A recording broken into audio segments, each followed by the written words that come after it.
नमस्कार, मैं हूं शरद द्विवेदी और आज का हमारा मुद्दा है छेड़खानी पर पुलिस से हो संतों की ये कैसी सोच। जिस तरह से अतीत से लेकर वर्तमान तक मां सीता का अपहरण होता है, द्रौपदी जुए में हार दी जाती हैं और बाद में कौरवों की सभा में ये कहा जाता है कि उन्हें निर्वस्त्र करके अपमानित किया जाए। फिर जब आक्रांता इस मुल्क पर हमला करते हैं तो सती परंपरा आरंभ हो जाती है। मास लेवल पर, बड़े लेवल पर चिताएं सजाई जाती हैं और स्त्रियां, विवाहित स्त्रियां कूदकर अविवाहित भी जान दे देती हैं। और आज तक हम देखें तो पुरुष प्रधान समाज में स्त्रियों पर अत्याचार की कोई कमी नहीं। कुछ घटनाएं होती हैं, नीला ड्रम, इंदौर की एक घटना, तो कुछ व्यंग्यात्मक चीज़ें शुरू होती हैं, लेकिन हम सब जानते हैं कि उनके भीतर का सच क्या है। स्त्री शोषण की शिकार रही है और आज भी ये स्थिति रही। लेकिन तब बहुत दुख होता है जब स्त्री को ही जिम्मेदार ठहरा दिया जाता है इसके लिए कि वही जिम्मेदार है, उसके वस्त्र जिम्मेदार है, उसकी खुली सोच जिम्मेदार है। और ये पुरुष ये क्या संत महात्मा है? क्या ये स्त्रियों के वस्त्र देखकर उनके साथ दुर्व्यवहार करता है? छोटी छोटी बालिकाएं, कई बार तो पीड़ा इतनी होती है कि यहाँ कहने का मन नहीं करता। क्या उनके भी वस्त्र देखकर उनके साथ दुर्व्यवहार होता है? हम स्त्रियों को आज भी उपभोग की ही एक प्रोडक्ट की तरह ही देखते हैं। सच्चाई यही है। बहरहाल पहले ये रिपोर्ट देखिए, फिर आज बहुत संजीदा विषय है। सभी मेहमानों से मेरी अपेक्षा होगी कि इस डिबेट को एक किसी ऐसे मकाम तक ले जाएं जहां हम समाज के लिए कुछ बातें ऐसी रख सकें कि वो भी सोचें, देखें और समझें। तो पहले देखिए ये रिपोर्ट।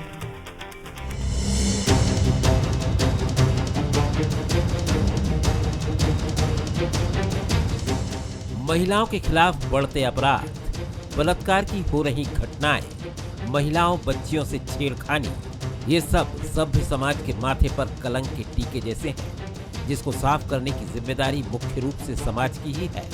पुलिस और प्रशासन भी इसके अहम पिलर हैं। तो संत समाज भी इसमें भागीदार हो सकता है, क्योंकि इसका काम समाज को दिशा देना है।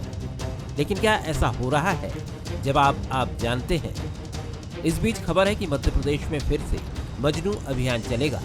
जी हां, महिला सुरक्षा को लेकर डीजीपी कैलाश मकवाना ने सख्त निर्देश दिए हैं। ऑपरेशन मजनू को लेकर प्रदेश में सियासत भी परवान चढ़ रही है।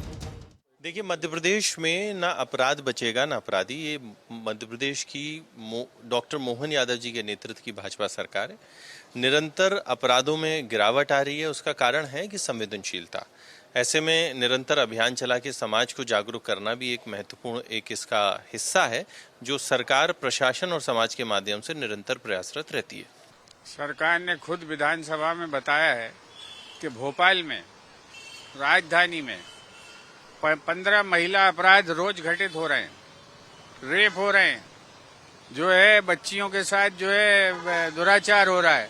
वो क्या रोक रहे हैं? या कि भोपाल में मालूम नहीं है कि कौन सी गैंग है जो मछली हो रही है और इस पे क्या कर रही है सरकार? ये चीजें सामने आने चाहिए। सियासत से इतर संतों की भाषा भी महिलाओं को लेकर बदली हुई है।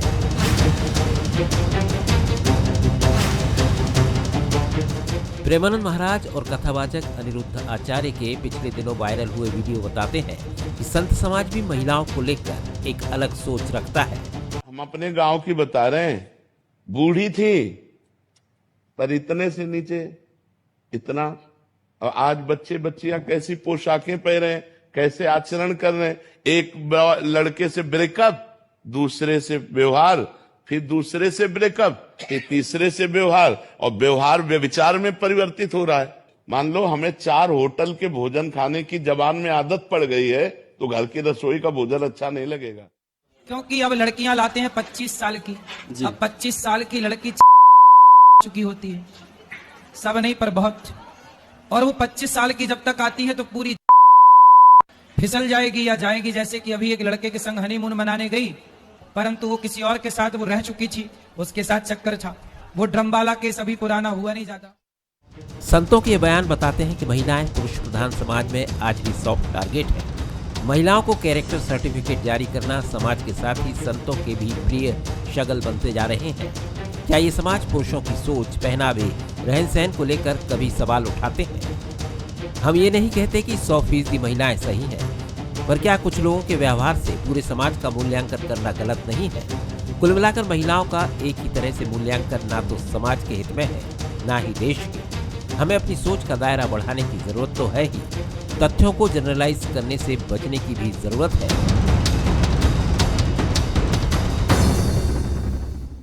हमारे सवाल देख लीजिए। क्या समाज पुरुषों की तरह महिलाओं को हर मुद्दे पर समान अधिकार देता है? क्या महिलाओं के रहन सहन पर संत समाज और समाज के दूसरे महत्वपूर्ण लोगों का प्रमाण पत्र देना सही है? क्या समाज की दकियानूसी सोच महिलाओं को सॉफ्ट टारगेट समझती है? हमारे जो मेहमान हैं उनसे मिलिए। शैलेशानंद महाराज जी हैं, महामंडलेश्वर हैं, जूना अखाड़ा उज्जैन, प्रणाम करता हूं उनको। नेहा शलबन जी हैं, सामाजिक कार्यकर्ता हैं, छत्तीसगढ़ से हमारे साथ हैं, उनका भी बहुत स्वागत करता हूं। और एक और मेहमान हमारे साथ जुड़ेंगे, डॉक्टर रवि अतरौलिया जी, रिटायर्ड डीएसपी, वो भी हमारे साथ हैं। और तीनों मेहमान सामाजिक विषयों पर अपनी राय बहुत मुखर होकर रखते रहे हैं। सबसे पहले नेहा जी, मैं आपका एक रिएक्शन ज़रूर लेना चाहूँगा। किस तरह से आप देखती हैं, जब हम आपसे ये बात कर रहे हैं तब मध्य प्रदेश में 7 वंचित वर्ग और कमज़ोर तबके की महिलाओं के साथ एक दिन में दुष्कृत्य का आंकड़ा हमारे सामने आता है। देश में जो 2021-22 के आंकड़े हैं, 4,28,000 से अधिक महिलाओं के साथ किसी न किसी रूप में कोई ना कोई प्रताड़ना, दुष्कृत्य, घरेलू हिंसा का आंकड़ा हमारे सामने है। एक सर्वे कहता है कि 65% भारतीय पुरुष ये मानते हैं कि महिलाओं को घरेलू हिंसा का सामना करना चाहिए, इससे परिवार नाम की संस्था मजबूत होती है। और इसी बीच में हर बार कहानी सिमट जाती है आकर महिलाओं के वस्त्रों के इर्द गिर्द, उनके चाल चरित्र के इर्द गिर्द। यानी पुरुष, मैं ये नहीं कह रहा हूँ कि संतों का ये नहीं कहना है कि पुरुषों को नहीं सुधरना है, लेकिन बात ये क्यों नहीं होती, बहस ये क्यों नहीं होती कि लड़कों को बचपन से ये संस्कार दिए जाएं कि वो नारी सम्मान की तरफ बढ़े? कैसे देखती हैं आप? जी नेहा जी। जी धन्यवाद। बहुत ही सोचनीय और विचारणीय विषय है ये कि एक साथ एक जगह पर किसी के साथ में इस तरह की घटनाएं होती हैं, और हम जब भी बात करने की बारी आती है, जब चाहे हम किसी भी वर्ग के बारे में बात करें, चाहे हम धार्मिक गुरुओं की बात करें, हम इन्फ्लुएंसर की बात करें, चाहे हम पॉलिटिकल फेजेस में बात करें, लेकिन हर बार बात होती है कि महिला ने किस प्रकार के कपड़े पहने हुए थे, किन स्थानों पर थी, क्या प्रोफेशन था।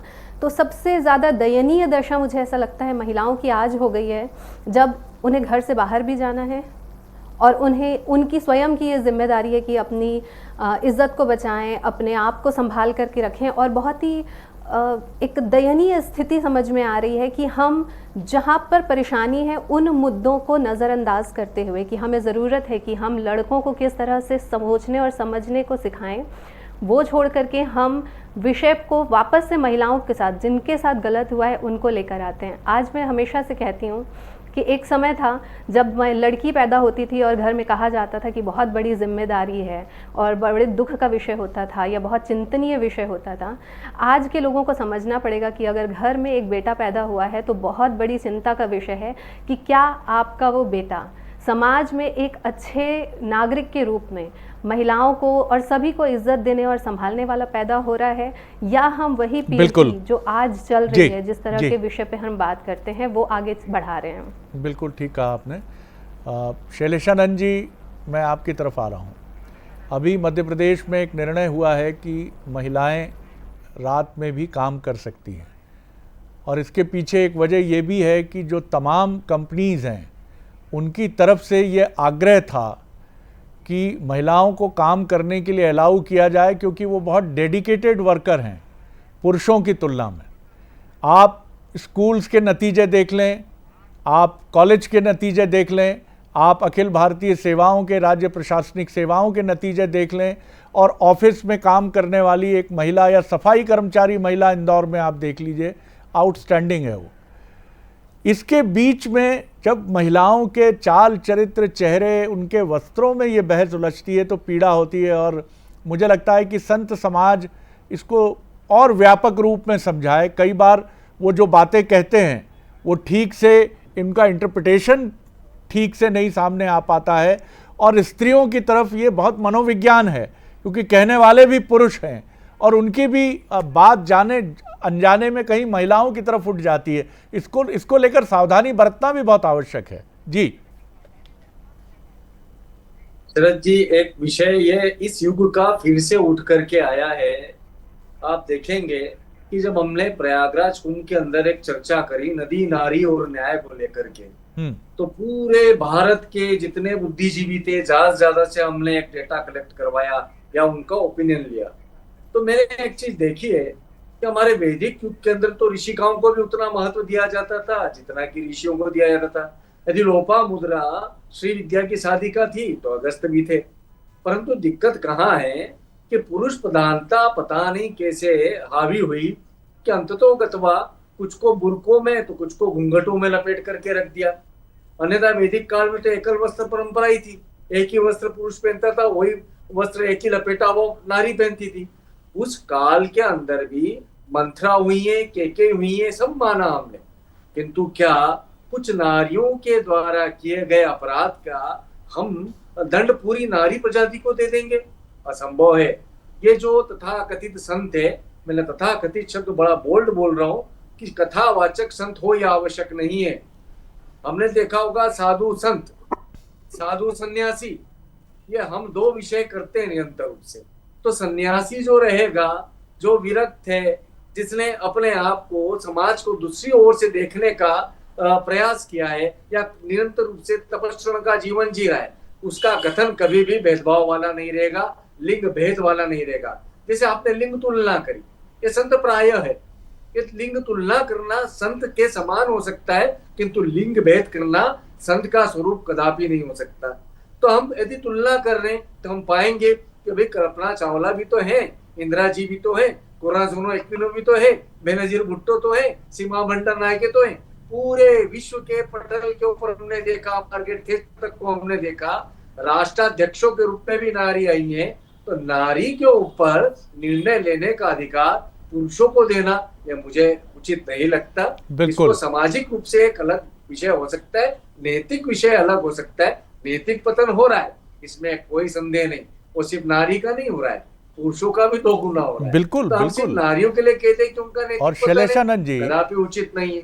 करीब 15 वर्ष पहले मैं मुरैना में था, एक रिपोर्ट के लिए गया था, तो मुझे भी बहुत पीड़ा हुई जब पता चला कि उस रीजन में, अब तो बहुत अच्छा है कि सारी चीज़ें नहीं हैं, कि ये भी आरोप सामने आए थे सामाजिक कार्यकर्ताओं की तरफ से कि माँ से ही कहा जाता है कि अगर कन्या जन्म लेती है तो उसको मुक्ति देने का दायित्व तो माँ पर सौंपा जाता है, और ऐसे बर्बर तरीके अपनाए जाते थे कि तंबाकू मुंह में ठूस दिया जाए, ये माँ से कहा जाता था। और एक स्लोगन दिया जाता था कि लली तू जा और लला को लेकर आ।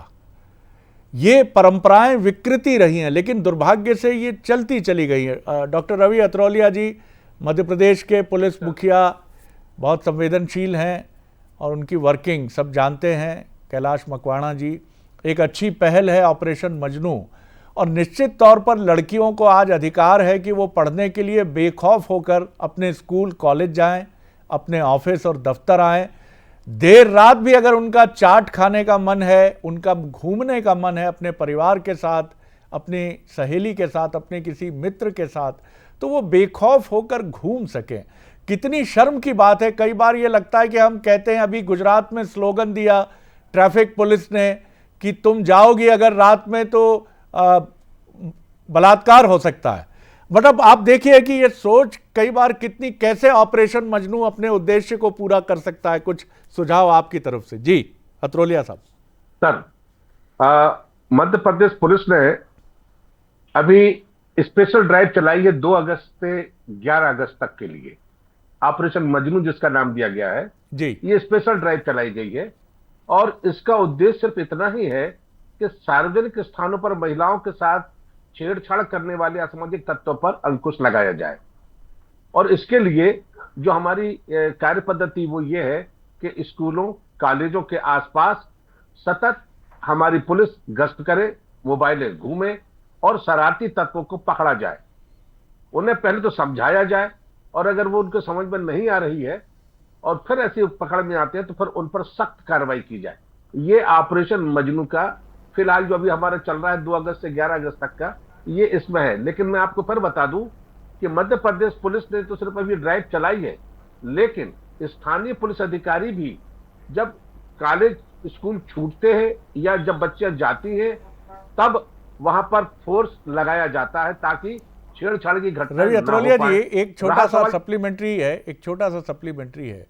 पुलिस के सामने लॉ एंड ऑर्डर की चुनौती रोज रहती है। इसमें हत्या है, चोरी है, लूट है, इसमें वीआईपी ड्यूटीज हैं, इसमें महिलाओं के साथ छेड़छाड़। मैं गंभीर अपराध की बात नहीं कर रहा हूं कि इसमें दुष्कृत्य भी शामिल है, लेकिन महिलाओं के साथ डे टू डे जो छेड़छाड़ होती है, क्या पुलिस इसको बहुत गंभीरता से लेती है? बहुत ईमानदाराना उत्तर चाहूंगा आपसे। सच बात यह है कि हमारे पास पुलिस पर, जैसे आपने खुद गिना दिया, लाइन ऑर्डर है, वीआईपी ड्यूटी है, धार्मिक त्योहार है, जुलूस है, इनमें पुलिस की आवश्यकता पड़ती है, बिल्कुल पड़ती है। अब सवाल यह है, जहां महिलाओं के साथ जो अभी हम जब ऑपरेशन मजनू चलाया है या स्कूल कॉलेजों में हम फोर्स लगाते हैं, वो अगर हमारे बचत होती है तो वहां पर पर्याप्त पुलिस लगा देते हैं। और सच्चाई यह है कि मध्य प्रदेश पुलिस के पास कम से कम तो 40% बल उपलब्ध नहीं है, पोस्टिंग नहीं है। खास तौर से कांस्टेबल, हेड कांस्टेबल और सब इंस्पेक्टर, ये वो फोर्स है जो फील्ड पे काम करती है, इनकी निहायत कमी है।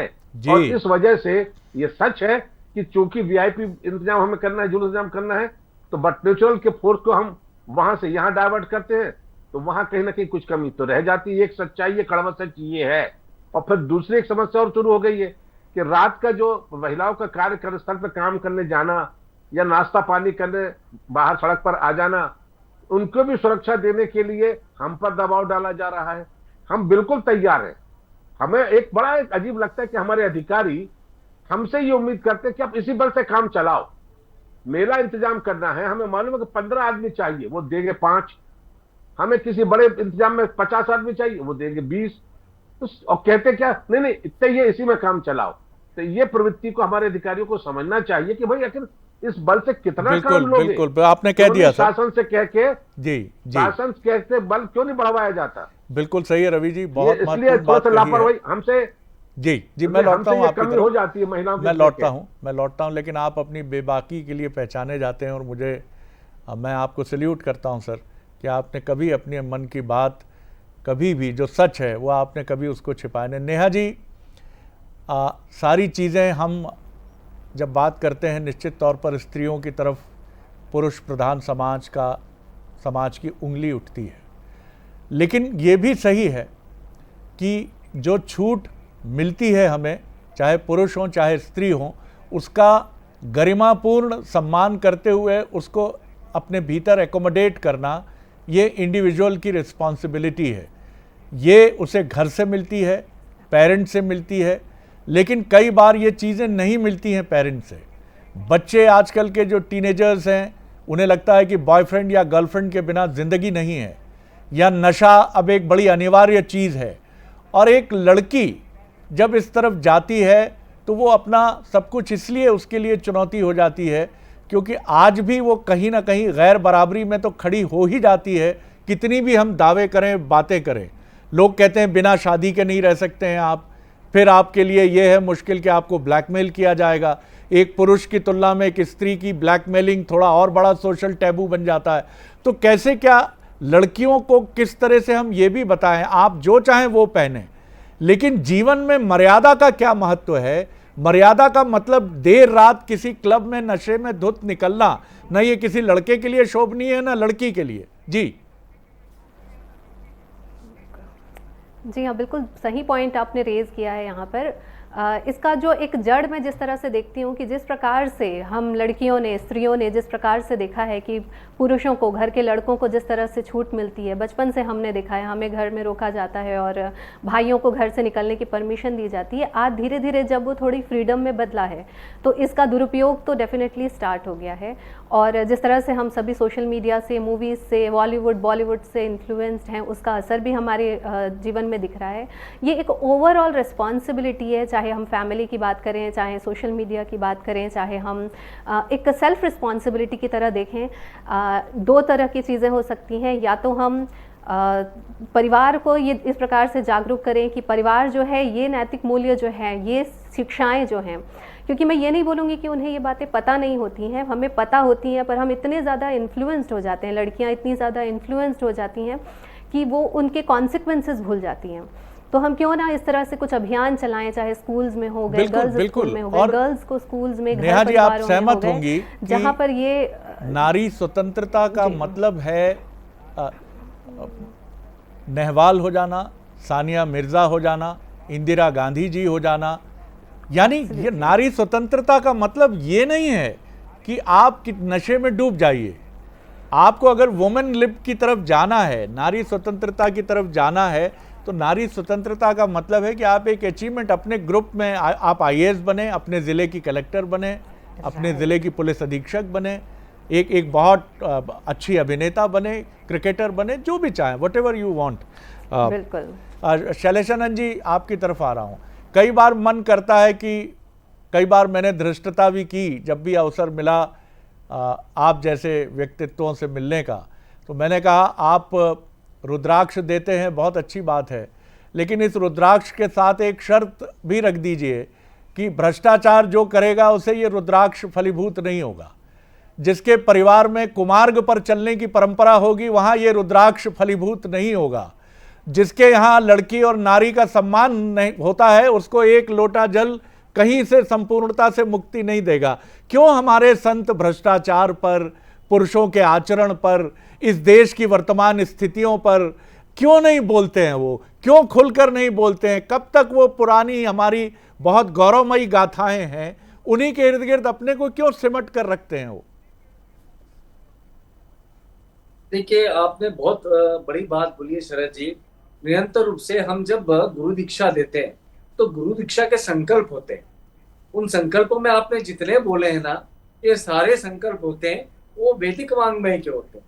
उसके अंदर जिसको जो समझना होता है वो समझता है, किंतु हमारा प्रयास तो यही रहता है कि वो या देवी सर्वभूतेषु मातृरूपेण संस्थिता, यानी कि हर नारी के अंदर वो माँ को देखे। आप कभी भी हमारे पास आएंगे तो आप देखेंगे छोटी सी बच्ची भी आते तो बोलते मैया क्या कर रही हो ये। यदि हमारे पास में कोई बेटी हमारे पाँव पड़ने लगती है तो मैं उनके स्वयं पाँव पड़ता हूँ कि हमारे संस्कारों में तो माता के, कन्याओं के, कुमारियों के चरण वंदन है। तो ये जब दुनिया देखती है तो उनको समझ में बैठता है कि भाई किस तरीके से हमारे संस्कार रहे हैं। अभी फिलहाल में लगातार रूप से नीला ड्रम और ये बात चली थी तो मैंने बहुत सारी जगहों पर बोला था कि नारी की जो बगावत है वो पहले देवी आने से शुरुआत हुई। सबसे पहले उसने अपने आइडेंटिटी को एस्टेब्लिश करने के लिए जो सप्रेस्ड नारी थी उनको देवियां आने लगी। उसके बाद में आपने दूसरा विषय भी दिया, ये सेकंड फेज है जिसके अंदर उन्होंने देखा कि अब स्वातंत्र्य का भाव आया है तो उसकी जो बगावत जो थी, जो डीप रूटेड पेन था, डीप रूटेड बंधन था, बहुत गहरे तक पेट करा हुआ था, वो बिल्कुल बहुत महत्वपूर्ण बात की आपने। जी जी, तो वो नशे के अंदर आने लगी। तो अब ये जो स्वातंत्र है इसको हमें सेचुरेशन लेवल पे लाना होगा, इक्वलिटी के लेवल पे लाना होगा कि भाई अर्धनारीश्वर का भाव आप विकसित करिए। श्रृंगी किसी को मत बनने दीजिए कि शिव को पार्वती से अलग करने का कोई प्रयास बिल्कुल सर, समकक्ष ये समझना होगा। आपने बहुत महत्वपूर्ण बात की। आप तीनों की टिप्पणियां बहुत महत्वपूर्ण हैं। सबसे महत्वपूर्ण बात यही समझ में आती है कि एक बगावत ज़रूरी है, एक बगावत ज़रूरी है। जो चला आ रहा है उसके विरुद्ध हमें खड़ा होना पड़ेगा। आप पुलिस से उम्मीद करते हैं कि 5 बल देकर, उनको कांस्टेबल्स देकर, एक सब इंस्पेक्टर वहाँ पर सारा लॉ एंड ऑर्डर मेंटेन कर लेंगे, जबकि वहाँ 1 लाख लोग इकट्ठा हो रहे हैं। ये सब चीज़ें कब हम बदलेंगे? स्त्रियों को लेकर जो हमारा नज़रिया है इसको बदलने की एक बहुत बड़ी ज़रूरत इस मायने में है कि इसकी शुरुआत घर से होगी, समाज से होगी, संतों से होगी। जब सब मिलजुल कर एक स्वर में ये कहेंगे कि स्त्रियों के विरुद्ध अपराध सबसे बड़ा अनाचार है, सबसे बड़ा दंड इसके लिए दिया जाना चाहिए, ईश्वर की अदालत हो या समाज की अदालत हो। जब तक ये भाव आप समाज में नहीं लाएंगे, आप विश्व गुरु बनने की बात कर लीजिए या कहीं भी जाने की बात कर लीजिए, आपके पैरों में जंजीरें पड़ी ही रहेंगी और यह आपको हमेशा आगे बढ़ने से रोकेंगी। राम राज्य की कल्पना जब की गई है तो वो एक निरापद व्यवस्था है जहां हर व्यक्ति निश्चिंत है। आपको जाना पड़ेगा उस व्यवस्था के लिए और इसकी शुरुआत गुड गवर्नेंस से होती है। गुड गवर्नेंस का मतलब सिर्फ शासन संचालन नहीं है, बेहतरीन गुण समाज के भीतर विकसित करना, ये भी एक गुड गवर्नेंस का सबसे बड़ा लक्षण है। लेकिन कई बार हम देखते हैं कि अब गवर्नेंस की प्रणाली सिर्फ शासन संचालन तक चली गई है। बहुत शुक्रिया आप तीनों मेहमानों का। विषय बहुत गंभीर है, कभी फिर लंबी बातचीत 1-1.5 घंटे की करेंगे आप सभी के साथ। बहुत नमस्कार।